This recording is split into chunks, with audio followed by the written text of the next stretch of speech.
Welcome to the 19.9 podcast. I am glad to have Jason Andreas back to talk about NIL and just dig into that. We had a chance to talk months ago about paying college athletes. Little did we know that it would come so fast and so furiously. But before we dive into it and do a little recap, I want to start where we've been starting with our guests this time of year. Just what does October mean to you? Or what did it mean in high school? And then as you were playing later at Michigan State, what did the dawn of a new season mean to you? What was the feeling in the air for you, and how'd you approach it? Yeah, the floodgates have opened on the NIL piece, and I'm excited to get to Oh that. my But God, I we'll know. we'll start with an easier question. October. I don't know. Call me sappy, but October's the best, right? Like when you think of the sports world, like everything Yeah. is happening right Yep. now, from high school sports all the way up to the pros, and man, it's it's just the best. I'm a Midwest guy too, and I love like the Yeah. fall seasons too. The weather's perfect. I remember, October is when you're going to football games at your high Mhm. school, and you're throwing your Letterman jacket on and kind of hanging out in the stands with your buddies and chasing we girls and had all we that good had stuff. uh Yeah. we had Aminu Timberlake on. He played Yeah, at Kentucky. He broke sure. out his De La Salle Yeah. letter jacket from Chicago. He's like, oh, I got my patches. He had a state champ patch on there. So Yeah. you have any patch? You have any patches on that letter jacket? Not like De La Salle, no. I have Yeah. small town in Ohio. Yeah, I've got my Letterman jacket is actually above me in the guest room. It hangs in the closet. There you go. But See. but yeah, I've got some patches on there, but nothing quite that impressive. But yeah, I mean it's that's what it's all about, right? It's Yeah. that time of season. We got Midnight Madness kicking off right earlier this month. You got, I mean, my guys tonight, Michigan State's their home opener exhibition game. I think they got Ferris State. So you got exhibition games going on. You got actual games coming early in November. You got playoff baseball. You got the Braves and the Astros on. Go Yeah. Braves, by the way. Yeah. Yeah, so Absolutely. you've got that. You've got hockey starting up. You got NBA basketball kicking off. Like, I don't know, man. It's the absolute best time of year for all of that type of stuff. And it also, like, it's kind of like one last hurrah of great sports before you go into the cold season. Again, Yeah. if Yeah. you're Right. listening from Florida, well, you don't relate with You don't us. know But about that. if you're listening from the Midwest or the North or the East Coast, like this is the last raw. November gets dark and cold, so it's like October is like when everything from a sports perspective comes together, and it's just a great time of year. And I would be remiss not to mention too. I got Michigan State football coming up this year or this Ooh. this Saturday, right? We got Yep. rivalry games. You got rivalry weekends. Ohio State's got Penn State in the Big Ten, so you got all these big rivalry games going on. Again, that's a long answer, but you can tell I get excited about it because it is such an awesome time of year. I remember last year when I was excited about Hoosiers football. Not so much this year. You guys gave Michigan State a good run, though. I know we I, did. I know. you Yeah. guys always do, man. I tell you, Yeah. one of the harder games on our schedule was always Indiana, especially down at Indiana. Yeah. Tough place to play, and just I don't know. It's just I feel like Indiana always prepares so well for Michigan State. So Yeah. yeah, For sure. ups and downs. Definitely We're some having a tough great year games. this year as Michigan State, which is a I know. surprise, but Yeah. we'll see how long we can run with it. See if we can get you basketball. Yeah, yeah. You might this year. Yeah, we'll see. Yeah.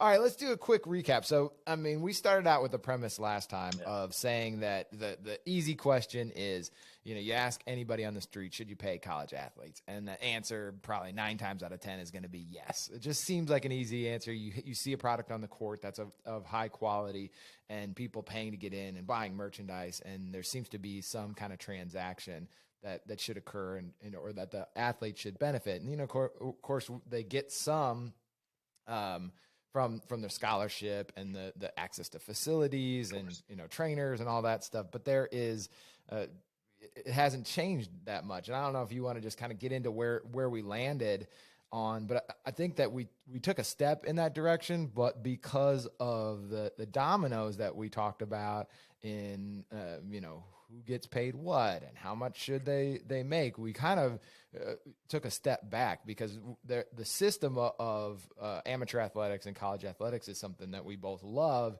And when you start to just kind of tip the apple cart over, sometimes you don't know what you're going to get afterwards, and taking a giant step toward just, all right, everybody's getting paid, which is maybe where we're headed now. I don't know. So where'd you land on that? Or what have your thoughts been since? I don't know. I feel like it's still very TBD. Like Yeah. it's it's interesting, and I think there's definitely some positives that have come out of this. But to your point, you just mentioned, man, it we've been talking about some sort of structure and some sort of process for potentially improving support and compensation for college athletes for decades now. Yeah. And then it felt like all of a sudden this summer, all of a sudden it was like, oh, the NCAA is stepping out of the game and have a free for all, do whatever you want. You're like, wait, after 20 years of talking about this, Yeah. that's the cohesive storyline that came together was the NCAA just walked away and said, well, we're not going to figure it out. You guys just go ahead and do whatever you want at the state level and good luck with it, right? So I think to me it was very surprising. Like I thought Mm. that there would be a lot more structure to it. So to me it feels there's some positivity, but I also it really scares me because it feels very discombobulated right now. Like I said, the NCAA, I feel like I hate on the NCAA a lot. They do some great things, of course, and I'm Yeah. very, very fortunate to have played in the NCAA. But again, my gripe has been all along that they've had decades to come up with something, whether it be an improved scholarship program, whether it be Hmm. some sort of like post playing career platform, maybe medical support or things that Yeah. we talked about in previous podcasts, coming up with something that made sense. Again, I always thought the easiest thing was to take the existing scholarship structure and add to it. Just say, okay, well, we're going to give each player, whether it's a revenue generating sport or non revenue generating sport, whether it's male or female, and adding some sort of benefits on top of that. Maybe an extra couple $100 a month, maybe just giving them a little bit more leeway and allowance in their rent that they're allowed to utilize and for apartments and things once they move outside of the dorm. So something like that I was hoping for, and then all of a sudden it just kind of becomes the Wild West and a free for all. And as you mentioned, it it seems very unfair because it's being bounced between states. There's very loose guidelines. Some states have really dug their heels in. Some states haven't done anything yet. I read an article, and I think you probably have seen it too. I think it was on ESPN, but really the kind of marquee name in the article was Mark Few Okay. from Gonzaga. And he was talking a lot about the recruiting side of things, which has always been a concern too, right? That's one of the Hmm. pieces of playing at paying athletes, excuse Right. me, that could disrupt the system. Is you got one state who's saying, okay, it's a free for all, pay your players whatever you want, and some states saying, hey, we're not going to participate in that yet. How's a college in that state that's not participating going to recruit? It's almost a complete black and white, advantage disadvantage for those two states. So you start to see programs and universities at any level sport, right? Again, revenue, non-revenue, male, female, that are going to have a hard time drawing recruits, at least in the interim, until something gets a little bit more ironed out in the long term. Yeah. I, I think that, the analogy you drew is just like the length of time that they had to make Right. steps towards something that seemed obvious, and the just lack of the lack of progress. And like you said, I think that it is been clear the entire time that the NCAA does offer something, because if you go to, an Indiana football game or basketball game, there are tens of thousands of people there, and literally everyone there is wearing merchandise that they Right. purchase. So it's clear that there is a product that people value, but it is about, like, part of that product is the athletes on the court, and finding a way to help them benefit from the performance that they're putting on for everybody. And it always felt like there was a disconnect between that. And I get how hard that would be to give up part of that, and I don't know, so part of what I was thinking about with NIL is, has the NCAA given up some of that revenue? Like, where will the money come from? Because there's still only this kind of finite amount of money, and I think we hit on this a little bit too. Will it come out from like people aren't spending so much at the college bookstore now? They're supporting the athlete that they like, their brand. I don't know, but I just wonder if they haven't kind of ended up damaging the brand a little bit, where people just associated, like, my association has primarily been with Indiana University, and whatever athletes are there, whether they're good or not. And it's very different from how I've approached, like, my NBA fandom. So I always loved the Bulls, but Bulls hadn't started 4-0 since 1998 when Looking Michael good now, Jordan yeah. was there. I Yeah. know, so I'm back now, right? But in the interim, I was just kind of floating around, and might be I have a Luka Doncic shirt, right? Like, or something like that. It's more tied to the athletes rather than the schools, and so I don't know, for young fans, if that could be, they could kind of separate themselves from the school, or it'll drift towards the athletes, and you've got the whole kind of transfer portal that Yeah. plays into that a little bit too. So I think one of the things I wanted to ask you, we hit on it a little bit, is how do you think it would or could affect a locker room, and what would your approach be like? Because you had some big names that you played with, and there's a good chance that they might have been driving up, like one of the Kentucky guys signed with a Porsche dealer. They're rolling into practice in their brand new, Porsche. I'd be like, Right. man, okay, well, can I get a ride home from practice at least? Yeah. So I don't know. It changes the dynamic when there's that difference. There's already a difference in kind of notoriety, but the monetary difference is real world stuff. Yeah, and that's what's always been sacred about college sports, and what I think they've gotten right in the past is that it's been amateur, and Mm-hmm. it's been amateur status. It's been fair. Players aren't paid, and if you ask a lot of, we'll talk about basketball, right? If you talk to a lot Yeah. of true basketball fans, a lot of times, there's very distinguished perspectives on NBA versus college, and me for one, I prefer college basketball because Mm. it's played for quote unquote the love of the game, right? No one's getting paid, right? Yeah. There's obviously benefits, in terms of, Sure.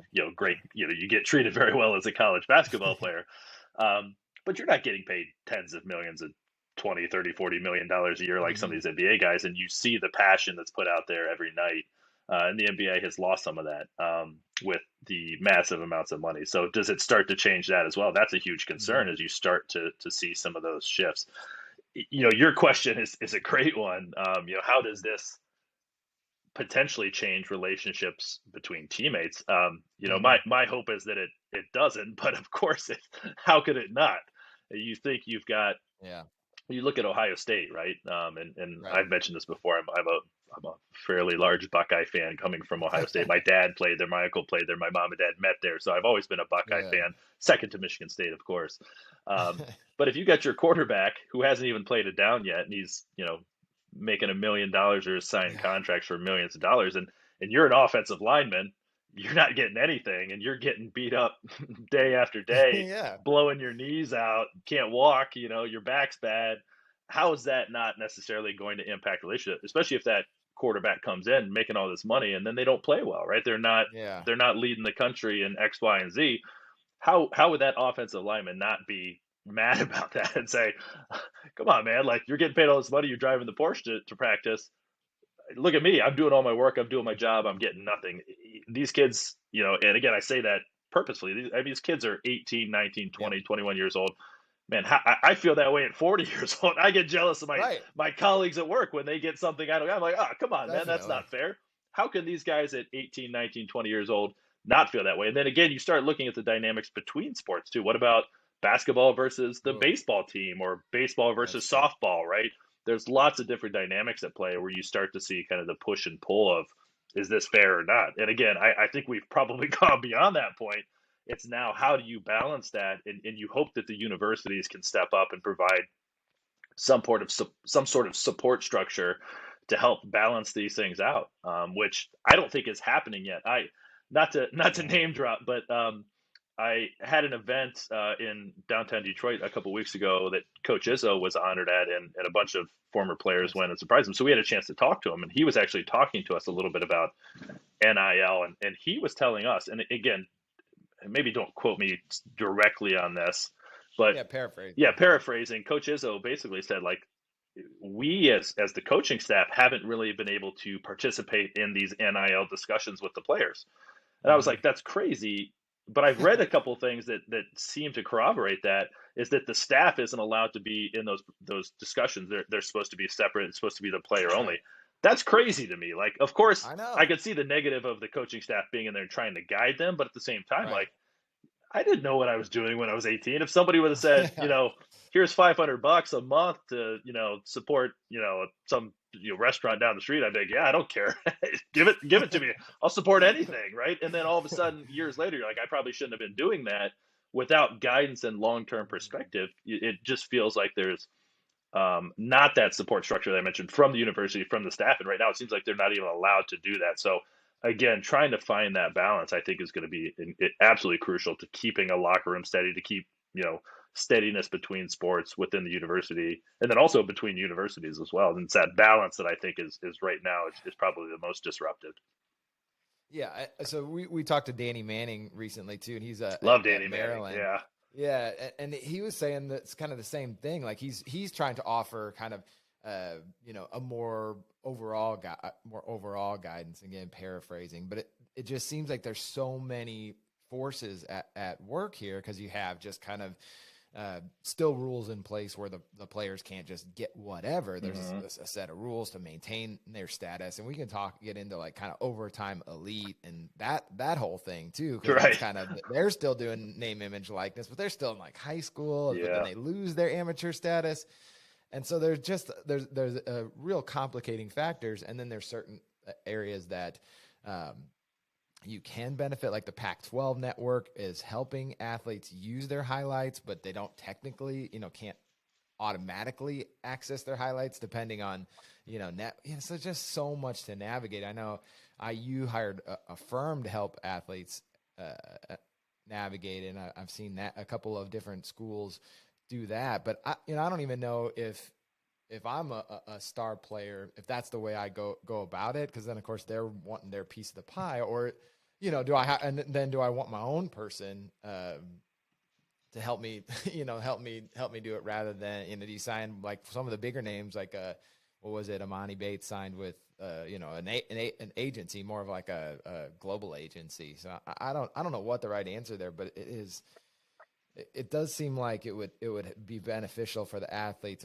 and ultimately the product if there was some kind of, I don't know if regulation is the right way, but at least a set of guidelines to decide who has access to the market. I don't know. I just get a little worried that it's new now, and so it seems like people are mostly wading carefully into it themselves, as to not be like the person who lost the kid's eligibility or become the kind of the cautionary tale. Sure. From that perspective. But that's going to happen eventually. So I don't know.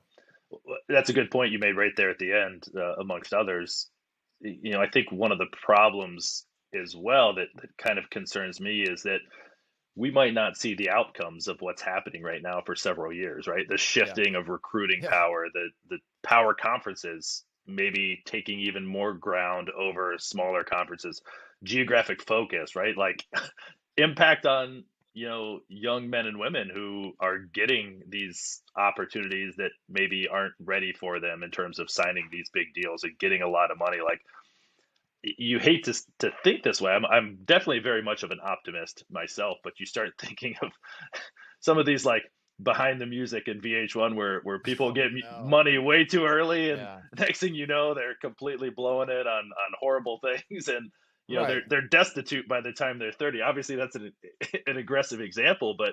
without support structure in place, again, I go back to thinking when I was in college at Michigan State, man, like I was an idiot. Like I didn't know what was Right. going on. Like you give me a couple hundred extra bucks a month, like I probably would have spent it on stupid stuff. You know what I mean? I'm not Yeah. saving it the right way. I'm not thinking about these things.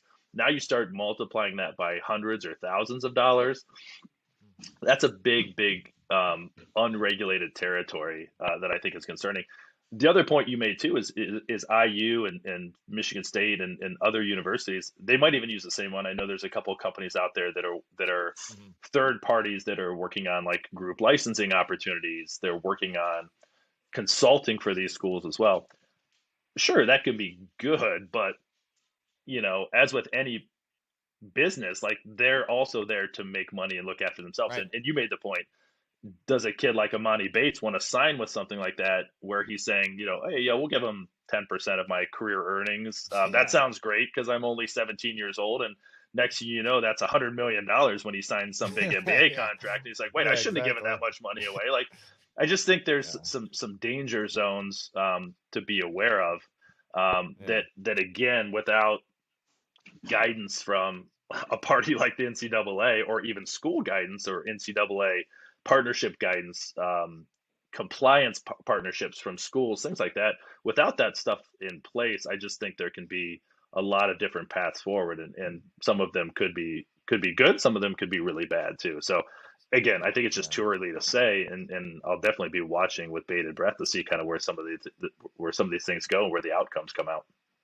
Yeah. I just think that, you know, it just seems inevitable that there will be some, you know, twists and turns. You know, you mentioned a couple there, but you know, you think about like the record companies back in the day, or music artists, you know, years and years ago, when things were just kind of the Wild West, and you sometimes don't know your value. You know, you're a Yeah, freshman coming in. You know, I think about Oladipo at IU, and I'm yeah. sure you could name Michigan State examples where they come in as freshmen, not heralded, and you're like, oh yeah, I'd love to sign up with this company, and then all of a sudden they're the number 3 pick in the draft, and you've Right. got this contract hanging around your shoulders, and you know, or you can think about I mentioned, and I don't want to pick on the Kentucky guy, but just the Porsches in my head, like if he gets pulled over in that Porsche, you know, like what happens if you're you know, you can think about it from the flip side too. Like, what happens if you're the company then? Like, do you cut bait on that guy? Are you now standing behind them? I mean, one of the things we've That's a talked great about, point. you know, Josh talked a little bit about, was just they want to get into the space obviously as well, because it's kind of an inevitability now. But for you know, a lot of companies, they're just kind of still looking at like what is the way to make a positive impact in this space. You know, how can we benefit the athletes and, you know, forge relationships rather than just kind of making the, you know, making the headlines. Yeah, absolutely. I think there's good ways forward and bad ways forward. You bring up some really great scenarios too. That I hadn't necessarily thought of. Right, like Mm-hmm. what happens if these kids get in trouble? You see it every week, right? A different kid in Yeah. college is in trouble for a different reason, right? And again, that's same with pros and everywhere in between, and same for Yeah. every sport, right? There's Yeah. lots of coverage there. You know, what happens with the stresses of those things? Does it make student athletes behave better because they know they have money on the line now? Maybe not. Maybe you've got brands dropping kids when they do Yeah. something stupid, which again tends to happen sometimes Yep. every now and again. So it's tough to say. And again, yeah, you got. I love your connection with the record industry, because Mm-hmm. I mean, how many different fantastic musicians? I mean, some of the biggest musicians in the world, they signed these contracts when they were, very, very young, and they basically gave everything away. You look at somebody like Taylor Swift, right? And she didn't Yeah. even have access to her master recordings. It It's just, just nuts. Yeah, I mean, and you think like, but you how could don't they know. even happen? You hit on it. Like you're 18. Like Right. the last thing on my mind, you know, is especially for athletes or artists, and not all of them, but a lot are like caught up in the moment, the Yeah. performative part of it, and just the like you said, you don't want to lose that, because part of what we love about watching these guys perform is that they just love the sport, right? There Yep. is. I don't want to say that you lose something with the professionalism, because obviously I love watching the NBA too, but there is an understanding. You know, you hear guys in the NBA. I'm sure you've talked to some of those guys that they understand that it's a business, it's a job, and that does change your relationship. You know, making something a transaction changes the shape of it in some ways. Yeah. The old adage is, you go from calling your college coach to you get to the NBA and you call them by their first name because you make Yeah, 10 times more money yeah, than they do. exactly. And Yeah. there's a level of mutual respect there, of course, but you lose some of it as well, right? Like Mhm. it throws that power balance off. Does that start to happen? I think of Well, does it become about, you know, am I going to get my next deal too, right? Coach just benched me. I've got a deal in the works with Nike or yeah, whoever. Am I going to get that anymore? You know, that can really change that dynamic. Do I need to put up, the stats? What stats do I have to get to get, get that next piece of the pie? sure. My That's a great a great point. My only experience here is I played a couple years overseas Hmm. in Europe, and that was my only experience getting paid to play sports. But Yeah. and it was fantastic. It was super fun. We talked about that obviously in one of our podcasts where we talked about European basketball Hmm. and playing overseas. But there was definitely some pressure. It went from being a part of a team and an amateur athlete at Michigan State to all of a sudden you're getting paid, you have a contract, and especially in Europe where the legal contracts are a little looser than they are here in the States, man, Yeah. they could cut things at any time. If you didn't perform, you didn't put up the right numbers, you weren't getting enough wins, like you got sent home overnight. Like you hear horror Right. stories from guys playing overseas, and still the case. So all of a sudden you've got three Americans on a team in Europe, and all they want to do is, hey, I got to score 5 more points a game, or I'm going to lose my contract, or I won't get a big Mm. as big a contract next year. Now replicate that same type of ecosystem and layer it on top of the NCAA, because that certainly could happen. You look at a Big Ten program, you look at a Big 12 program, you're telling me again, going back to impacting the locker room, like a guy who is a role player who's not getting the big contracts, he's not going to say, well, shoot, maybe if I score 3 4 more points a game, maybe I'll get that, a little bit of extra money. And now all of a sudden, instead of playing team basketball and doing the role that he was recruited or she was recruited to do, they're trying to throw a couple more buckets in so they can get a little bit more money on the side, right? Again, it's a silly example, but you get the idea of how these things Yeah. could run and compound. I think an interesting point is who loses in all of this. Where are where Hmm. are the potential dangers of something like this? And again, I promise I'm a very optimistic person, but Yeah. this is such a tricky one that I try and look at both sides of it. Of course, there's like the kind of the very clear one, which is what we talked about already, is like non-revenue generating sports, and Hmm. maybe women based or female based sports. They could certainly take a hit, right, if they're not getting paid at all, or getting paid the Yeah. amount that the male athletes or the big revenue generating sports are getting paid. So that one's very clear. That's been talked about a lot. I don't know the answer there. Some sort of balance, I think, is definitely needed there. Yeah. You start looking, which I think is interesting. You start looking back, like, look at programs that have had to vacate wins with either minor or major violations. I always think back, again, going back to Ohio State football. I think back maybe 10 years ago or so, where some of the big players for Ohio State football were trading jerseys for tattoos, right, in Columbus. So they take a jersey that they had earned and sweated in and bled in, and said, "Hey, this guy down the Yep. street wants this. I'll sign it for him, then I'll get a free, $400 or $500 tattoo." And of course, Ohio State got caught with that. They had to vacate some wins, and then they were not allowed into the postseason the following year, which I think they were undefeated that year. If memory serves, you have to double check and fact check that. Yeah. But now you look at, well, all that's totally legal now. Like that seems a bit Yep. unfair. Like you have all of these like Yeah.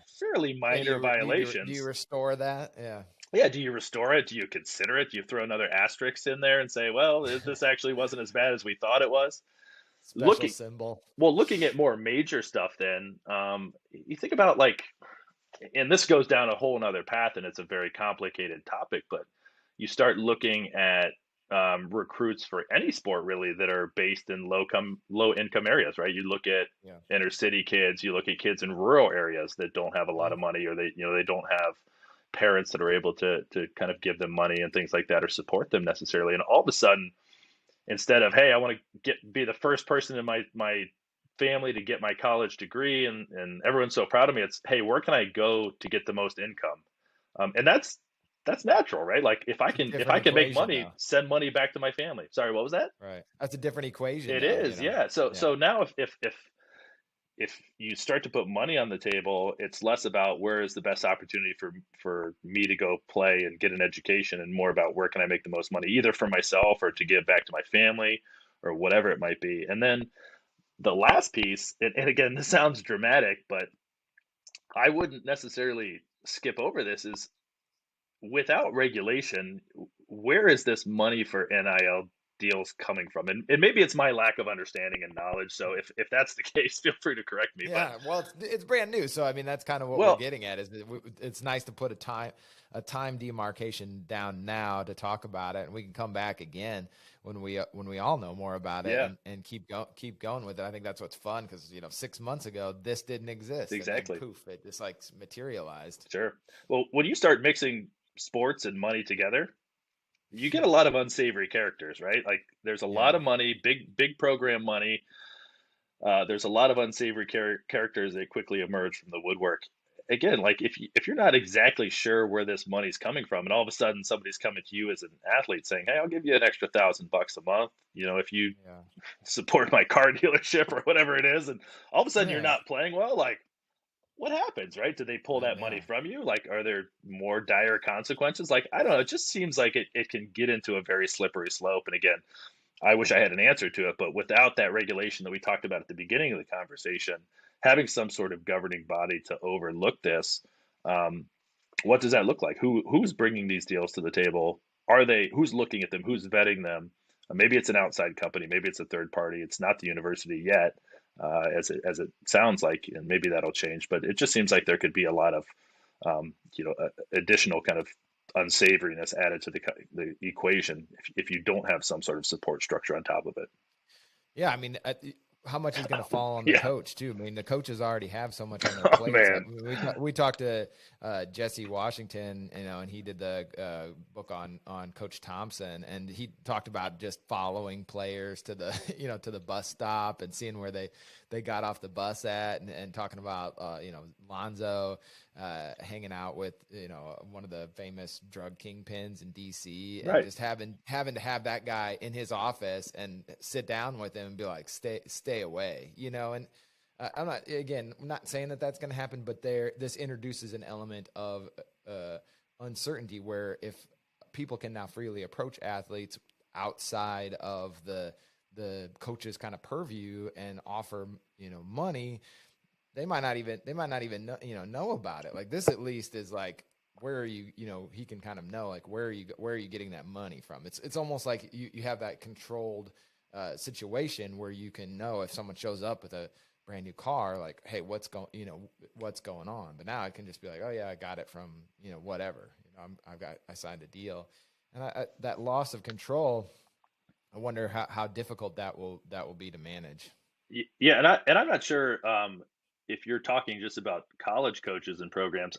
I kind of admittedly was thinking about that up until just now, but as you were kind of talking about that, you have to think now of college, or excuse me, of high school programs, right? Like Yeah, because these kids are getting approached well before they get to college, right? And so yeah, now, what about a top recruit or even a top 500 recruit, yeah. in football or basketball in bigger revenue generating sports? They're going to start trying to approach these kids and say, listen, hey, you go to Penn State. I own a store there, and we're happy to support you with this much per month. Mhm. But if you don't go to Penn State, well, good luck. But if you do come to Penn State, then there's an additional deal that we can start to negotiate. And obviously, these kids are now in their early to mid teens getting Now we're recruited. Some juniors in before high that, school. yeah, Yeah. exactly. Even younger freshmen, and then now Mhm. you have to start working with high school basketball coaches, high school football coaches, high school Yeah. volleyball coaches to try and navigate those waters too, to prepare kids for what this looks like. And again, maybe that's not bad. Maybe having them educated in some of these life skills and, Right. and understanding what could potentially be and how to prepare yourself to make money and protect yourself and all these things. That might not be the worst thing in the world, but is the infrastructure in place to educate Yeah. high school coaches across all of these sports, Right. parents even, right? Parents of Yeah. these players. Yeah. There's just a lot of kind of waves that are kind of rippling out from this right now that again we might not necessarily understand for several years to come. So it's very interesting to think about that. Well, the NBA can kind of show the blueprint of it a little bit. I Yeah. mean, when they had before they had the rookie salary scale, they had a ton of issues with guys kind of flaming out or not reaching their potential because they got it all up front, and now it's like you got to work for that second contract, and it just is they offer lots of support to the rookies coming in and have education programs. So I was gonna hit on. I just heard something today about this overtime elite, which is a it's a singularity right now, but it's got some, VC funding. Yeah. They've got, I mean, some serious, they just set up shop in Atlanta. They've got like 35 players now. They're educating. A lot of these guys are younger in high school. I heard John Hollinger talking about them, and he said a lot of them are not right now pro level prospects, NBA level prospects. They might play other places, so they could go from here and go to the G League or overseas. But what would your approach, like when you were in high school? Would that have been something that could have been tempting to you, do you think, or was it always kind of a mindset like the college game is what's for me? Because I don't know. Like from a competitor's standpoint, I think that's what still would get me to college. Like Amani Bates going to Memphis. I mean, I'm sure he got dangled offers from other places, but ultimately for me, it would come down if I was that level. I want to go to the place where it's most competitive, and that still seems like, and most fun. That seems like college still. Yeah. It's hard to say.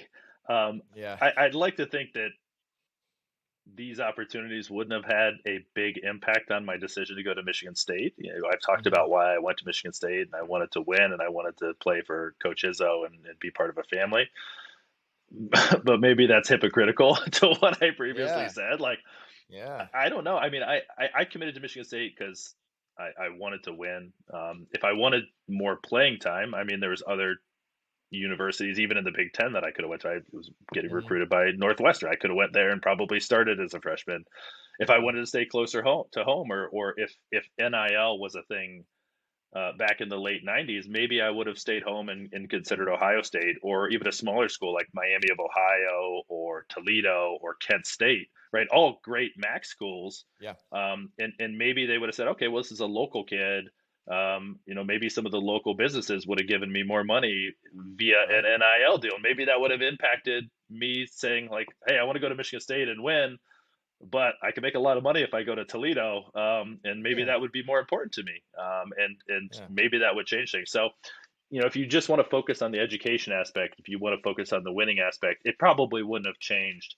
But it's hard to say because at the time, again, I started getting recruited when I was a freshman, which is 14 years old, which is Yeah. absolutely mind-boggling. It is. But at the same time, it's hard to say that it wouldn't necessarily impact you. I'll say back to your point, I'd never heard of Overtime Elite until just a couple months ago, and I think they're obviously Mhm. fairly new. I tend to Yeah. follow. I love college basketball. Obviously, I love NBA basketball, so I follow the process between the two as well. And I always look at kind of what's happening in the draft and with prospects and things like that. I was looking at some of these draft prospect boards, and some of the players were listed. Their college, it's either here's the college they're at, their high school, or they come from overseas. And then I saw a couple guys that were like Overtime Elite. I was like, what the heck is Overtime Elite? Yeah. And I started down that rabbit hole researching what they were, and I was like, this is so strange. It doesn't feel Yeah, like one of those. it's gonna be Donda Academy Yeah, with yes, Kanye next exactly. year. Yeah. It doesn't. It feels like a shell. Like it's not even like there's a lot of these university, or excuse me, these high school programs are like these prep Right. academies will be built for athletics. It doesn't even feel like They that. seem like the prod. Well, Yeah. they're kind of this is kind of the evolution of that, Yeah, right? it's It's like another step beyond that. Like that, the Yeah. prep academies don't even feel right now. All of a sudden, it's just like nothing, and you're like, Yeah. some of these guys are even talking about not even playing in high school and just working out with trainers Right. and going to Well, they don't. draft combines and things like that. Even their season, they don't really have. Who do they play? Yeah, Right. They don't there's, really have. They're playing some of the IMG Academy, and they're yeah, going to play like some overseas teams who are prepping for like the under 20s. So that the natural fit would be like play G League teams, but of course the NBA doesn't want to do that of because that's course. not in their Yeah, interest. So yeah, I would guess that maybe they hope to scoop up enough people to maybe form like a small league like a city league, a city league. Maybe they plant in a few different major metropolises and have like enough guys in each city to have maybe a city league, or travel from those two leagues and have like a champion from it or something. I don't know, but I mean the amount of money, like the pictures I saw, they I've have seen a it. Yeah, plan at least long term to to make money off of the product that they're putting yeah, out there too. How they're going to do that? Maybe it is the social media following. So Overtime Elite grew out of highlights hmm and social media. So I kind of wanted to get into that because I think that does kind of is a way that the playing field is leveled a little bit for the female athletes, for other sports, where you have this opportunity to create, what the pros do is create a brand of themselves, right? Like the brand isn't Michigan State, it is me, like I don't need the college's name even on my shirt. It's just, Mikey Williams or whoever, and people follow me. And I don't know. How do you wrap your head around that? For, Duke, I think, is kind of leading the charge in this area. They've got a co-founder of a company called Air, which is like a content management company. Okay. And they are really out there. They've got, a bunch of social media hub is what they call it. And they load everything up, and they are just, getting out there, finding those deals for the players and helping them coordinate that stuff. And they kind of see that as the opportunity for the athletes. So I don't know, but it's interesting. It's kind of a different, a third rail almost. Well, yeah. You're kind of tiptoeing from 10 years ago to now, right? Like, and there's Right, been such exactly. a proliferation of social media and access. Like, if you asked me to show you some highlights from when I was in high school, I'd have to get out a VHS cassette, and it probably wouldn't work anymore. And now you got players who are legit bona fide all stars in the NBA, Yeah. like Zion Williamson. Like, Zion came out of nowhere. Obviously, he's incredibly talented, but the first time I saw Zion was like on a YouTube video that my buddies Yeah. were sharing around. Like, yo, look at this guy! Like, this guy's crazy. He's like 16 years old, and you look at like LaMelo Ball, right? Like, this guy's putting up Mhm. 100 points a game in high school and stuff like that. And you're like, Yeah. what is this? Like, is this real? Yeah. And I'm a skeptic, and I'm like, I don't know, this guy, like, that's terrible Right. basketball. Yeah, And then let's now let's look at him the though. first Zion ones especially look Yeah, fake, where he's got like yeah, the kid who looks like me pushing and him. Yeah, as a freshman. Yeah, I'm yeah, like, come yeah, on, like yeah. that's not real. It seems like a Hollywood production here, right? Yeah, But exactly. look at I was a bit of a LaMelo hater, and now Yeah, he's the he's real definitely deal. translated. He Yeah, is. and so you start to see that actually happening right now, what you were just referring to, and you see, if I'm a high school kid, or a middle school kid coming in high school, obviously I'm following all of those same people on social media, right? I'm following LaMelo, and I'm seeing how he came up, and I'm going to say, well, I'm going to try and replicate that too, because that could, potentially Hmm. help me. Again, it's so overwhelming though to think. I was talking earlier, like, these guys are 13, 14, 15 years old. Yeah. Like, when I was that age, all I cared about was playing Goldeneye with my buddies after school, right? Like, Nice. who, who That's got first solid. pick, who got a Oh yeah. beyond job versus, Yeah. and that's the type of stuff we were worried about. Like, trying to throw, like, oh man, I got to get my social media posting in, or I got to get to the gym and get some highlights in. Like, Yeah. that just feels so overwhelming to me. But again, maybe I'm just proving that I'm getting old and cranky, and that just seems like so much work to do all of that. And again, just puts more pressure on these kids to worry Yeah. about more than just, being a kid and playing basketball. And that's where my worry lies. I've got two little girls, and I'd start thinking about, if they were to get into sports, like, having to go through that type of pressure, it just seems like a lot. But again, maybe So that's what the would your direction approach that we're be going in. with social media? Just, I mean, obviously it's an Oh man. evolving take, but I mean, it's they're going to want to be a part of it. And Yeah. then it's sort of a feedback loop where it's like the more followers you get, the better it is. But of course that comes with all sort of you mentioned some of the kind of responsibilities, like, oh, getting a post up, but it also comes with like tons of people hating you all of a sudden Yeah. for no particular reason Sure. other than that you have a bunch of followers. And it just, I think that part, I have to say, just a real positive for the athletes has been, I've been super impressed by this whole generation, from LeBron on down to some of the guys coming up now, how they've navigated that. The fact that they have, the LeBron has more followers than the NBA, NFL, and NHL combined. It's kind of amazing to put yourself out there in that public of a manner, and be successful at it. Like, I don't know if I'd want to be that public of a persona, no matter the price tag at the end of it. Yeah. Well, when me and my uh, former college teammates get together, inevitably we always thank God that social media didn't exist when we were in college. We're like, geez, it was hard enough Yeah. Yeah. to get through practice and try and have a girlfriend and Yeah. try and Yeah. get to the bar every once in a while and hang out and just be a Yeah. college kid, let alone having to worry about checking out Twitter and everyone's like, you suck, like oh my God, that would be just absolutely brutal. So we always say the same thing. Again, maybe we're just marking ourselves as turning into cranky old folks, but For sure. on the other side, you're right. I mean, if there is structure to it, which I've said that a couple times in this conversation, if there's structure to it, if these kids are growing up with social media, we didn't, right? Like if they grow up with it, maybe they can handle it a little bit better with some sort of regulation in place.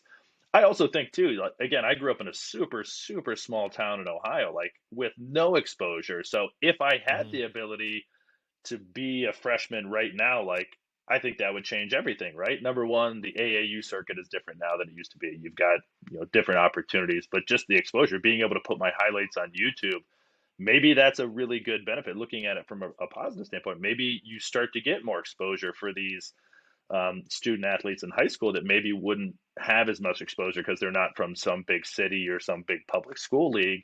You start to get exposure. So maybe there's some positivity to it as well. So looking at both sides, I think it would be overwhelming personally. For my daughters, I think it would be overwhelming, but it could be a Yeah. really positive thing if done well and done with some sort of oversight, not just a free for all, which again, I think that seems to be a microcosm of our entire conversation is Hmm. if it's a free for all Wild West, it can be disastrous. Yeah. Disastrous. If there is some regulation and structure to it, I think it can be really good. So I think that applies to the NIL deals. It applies to additional support and payment and benefits for college athletes. It applies to social media, right? The different things that we talked about, recruiting, even like as long as there's structure to it, I think there can be some positivity in there. Okay. Well, I like that.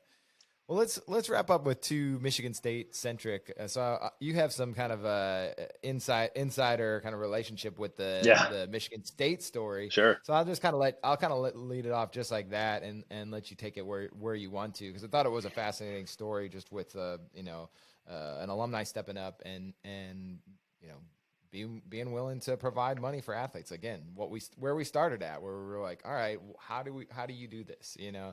NCAA is not. What are other avenues? So this was someone's solution to that question.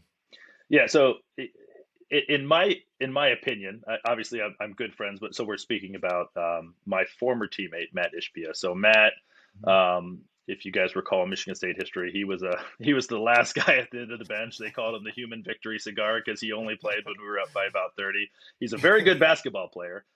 He's Yeah, very talented, very skilled. Was a great high school basketball player, but just a little bit too small to play in the yeah, Big Ten. But a great practice player. Push Mateen cleats every day in practice. nice. Was a great bench guy, a great locker room guy. So Matt has gone on to be incredibly successful in business and was able to, once these NIL deals opened up earlier this year, he was able to work with Michigan State to put something in place for all of the men's basketball players and all of the football players. Hmm.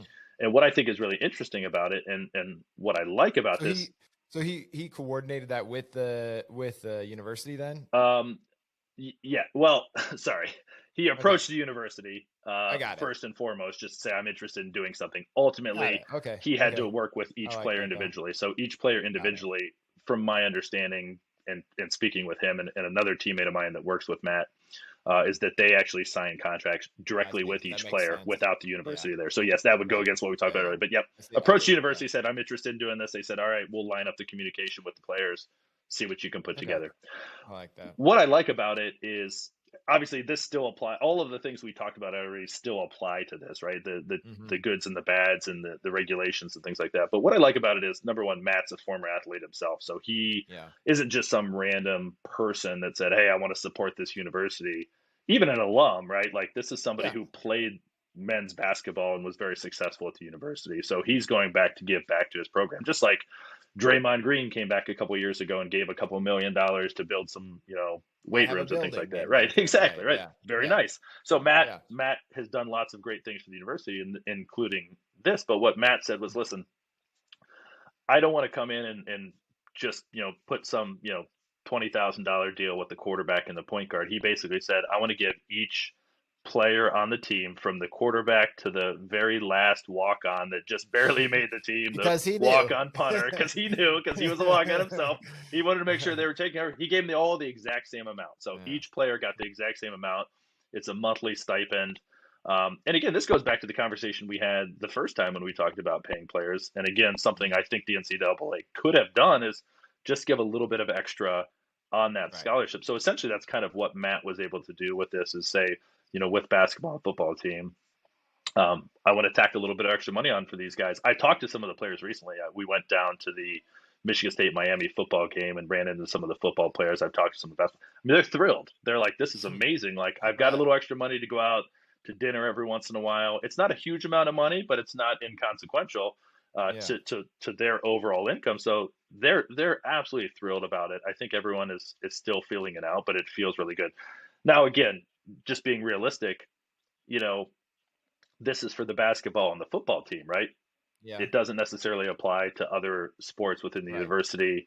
And so that's, again, where it starts to throw off balance, right? Is that, that's great for those two sports. And I think it's done very fairly, and I think it's done incredibly well, but it doesn't necessarily apply to other sports, to women's sports, to non-revenue generating sports. And again, that's where the discrepancy comes into play. So I don't know how to necessarily solve that. Again, I've always said that, No, but I I think there's some interesting steps, and it's not a complete free for all. It's not like, somebody Right. came and said, here's $1 million and a free Escalade. It's like, let's do this in a thoughtful, even keel way. And I think something like that could potentially be replicated to other sports as well and other universities. So I think it's interesting, and I think that makes me feel a lot better about NIL than some of these other deals that I'm reading about that are higher dollar amounts and a little less regulated.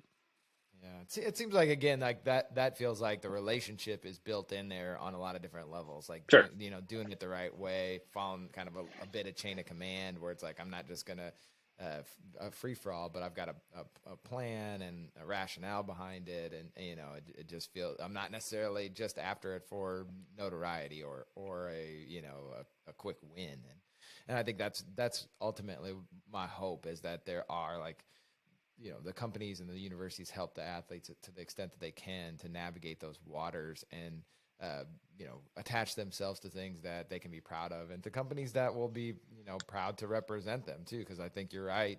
On the flip side of that, it is a real opportunity for a lot of these guys to just get a little bit of walk around money. Most won't ever be pros. Most won't ever make a lot of money, but Right. I mean, in college, it doesn't take a lot to change your week. If someone had walked up and gave me $50, I would have made for a good night, right? Yeah, I'm good. I'm eating the big pizza every night instead of the little pizza. Yeah, we were just back in East Lansing not too long ago, and we went to some of the grabbed a beer at one of the bars there just to enjoy the weekend, and I think the beer was like $2. I was like, No, I man, forgot like, how cheap wow. beer is in college. Yeah, Like, 50 $50 about goes a long way. $50. Whew, man, might be too much. Maybe I need to pare that back Yeah, even. exactly. Yeah. So I love again, I love the idea of finding a more fair way to support student athletes. I think there's other options out there, and we'll see how they play out. Again, I think it's still really early. Some of these things, if they go the way of what we just talked about with Matt, and giving an equal amount and a very fair amount to players, and that can be expanded even further in a university, I think that type of stuff feels really good. There's other things, obviously, that make you feel bad, that feel very unregulated and unstructured. And if we can stay away from those, I think, and find some sort of middle ground, I think that there could be some really good potential. And again, hopefully, what happens is the student athletes are better supported here, and it becomes more about them than it is about anything else. Yeah. So that's what the ultimate hope is, for sure. So we'll see.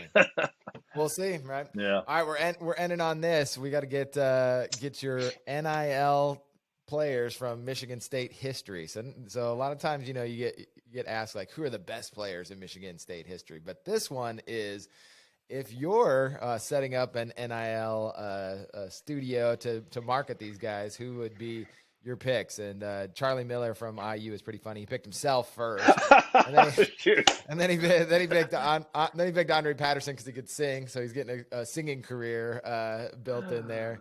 And Danny had a few funny answers too. He picked Wilt Chamberlain, that first pick, solid, didn't pick himself though. So interesting. So you can go any direction with this, but just the opportunity to take a different look at some of the greats in Michigan State history and how they might market themselves to the masses, with all the benefits that they'd have if they were playing today.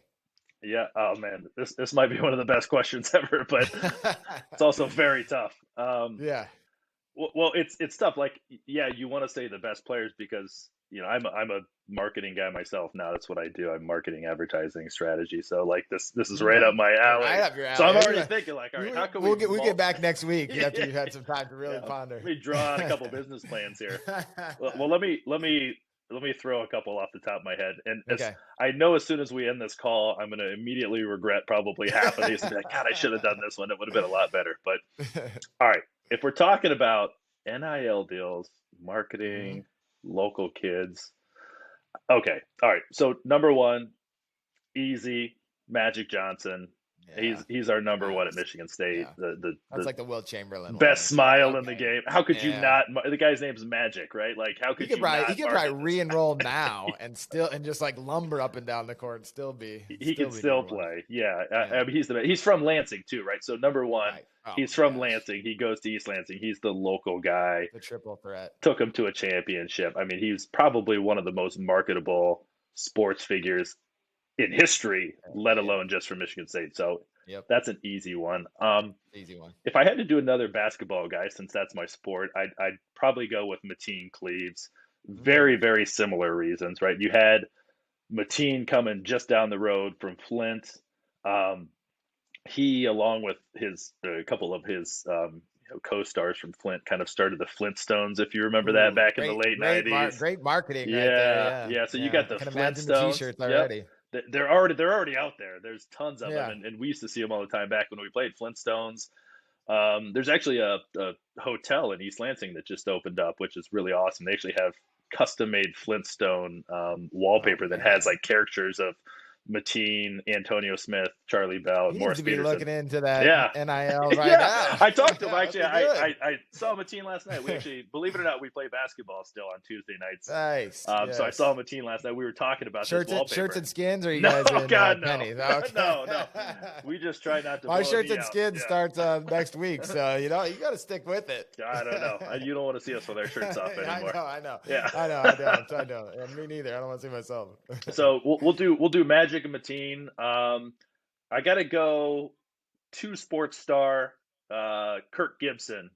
Played football and baseball. Obviously became one of the greatest Detroit Tigers baseball players of all time. Good one. He's from Waterford, Michigan, which is one or two towns over from where I'm living right now. So again, another local guy, but two sports. Come on, you can market two sports anywhere. He was a stud in football and basketball. I got to get a good football player in there. Let me think. There's a lot to choose from. I'll go back a little further to be fair. Bubba Smith. He probably one of the most dominant defensive players. Great name again. Bubba. Come on, Charles Bubba Smith. He's not from, I think he's from Texas, if I have that right. Doesn't matter because he played at Michigan State in the 60s, national championship, Big Ten championships. Bubba Smith, just a house, and went on to the NFL, was an absolute dominant player there too. So I got to throw Bubba in there. That's a tough one. I'm probably going to regret that because there's probably another football player I'm not thinking of. I'm going to go. You get by with Texas and Bubba. You got a good start there. I mean, you can really sell that. You might have some competition. You could open up some Texas barbecue restaurants called Bubba's. Come on, I feel like it's. Gosh. Look at this. Texas barbecue in Michigan. Exactly, right? Imagine that. Yeah. Whole new market. Yep. I'm gonna go with a female on my last one. I like that. When I played at State, one of my favorite women's basketball players was a girl named Kristen Haney.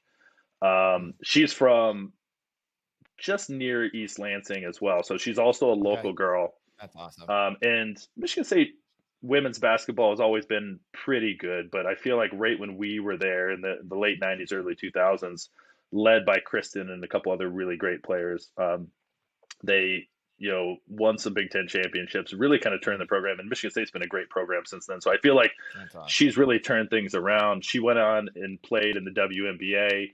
She won a WNBA title. I think she's still the career leader in assists and maybe points and steals. Like, if you look at Michigan State women's basketball, she was an absolute legend. So going back to our entire conversation, like, you need to get her on the line after this, yeah, and get her in that Flintstones motel right after you get Mateen's exactly deal done.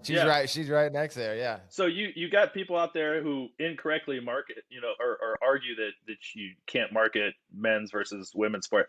That's always been one of my biggest problems. Is I look at somebody like her, like Kristen, and I mean, she was about as marketable as they come. Both from a success standpoint, she was just super well put together. Like, she's super smart, super talented, broke all these records, went on to the WNBA, was super successful, and a local girl too. So like, you throw that in the same bucket as like Mateen and Magic and Kirk, like Gibson, just being local folks. Like, how could you not NIL market the heck out of those folks? Sure. So that's great. Look at me, I'm getting all excited. I'm like, screw it, break all the rules, give them all the money, and make sure I put my logo on their jersey. See, that's the point. Yeah, see, you get spinning on it because there is an excitement tied to the athletes, right? I saw a Diana Taurasi franchise just put out a Diana Taurasi shirt, and I'm like, man, she's just so much fun to watch. Oh my gosh. And I think it does open up possibilities, because sometimes the schools themselves can get kind of stodgy or stuck in the ways. But now, if you're promoting yourself, like, go get it. So the entrepreneurial spirit, I think, is something that at least can move the needle, as long as we can navigate the pitfalls that are in there. Yeah. I'll have to caveat, I would not select myself. I don't think I'm very marketable at all.